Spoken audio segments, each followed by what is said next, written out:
白白水灾冲冲中南部地区，无论救人也算灾民安置，更加系地方政府处理。不过灾情越来越严重诶，国民党立院党团都提出讲，下面会发布紧急命令，屯编列特别预算。马英九总统早前去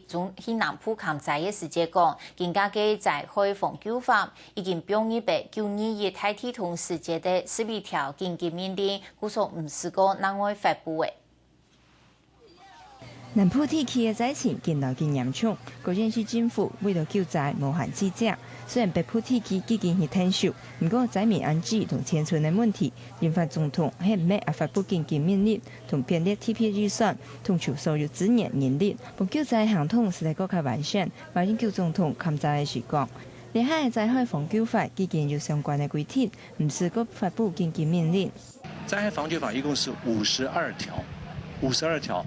紧急命令只有11条啊，所以实际上灾害防救法它的范围、它的授权、它的弹性都其实超过这个紧急命令。针对紧急命令发布无的问题，立法院院长王金平、下晝同行政院院长劉秀賢會面，對救災問題交換意見。厲害的消息係講，行政院同立法院已經有共識，無建議提出緊急命令。2萬人預算沒啦，行政院沒有提出特別預算案。 颁布紧急命令就是总统的职权，我们当然给予尊重，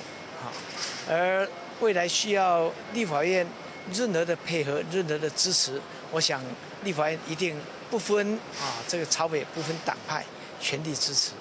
10年前921體同發生嘅事，係冇有災害防救法，所以連續頒布12條緊急命令。 厲害救災行統，總係用災害防救法嘅規定做基礎，同高雄市政府來決定。並促成中央同地方法律同現實執行有相差，係相關單位充實嘅問題。客家新聞范權份劉文輝特別報道。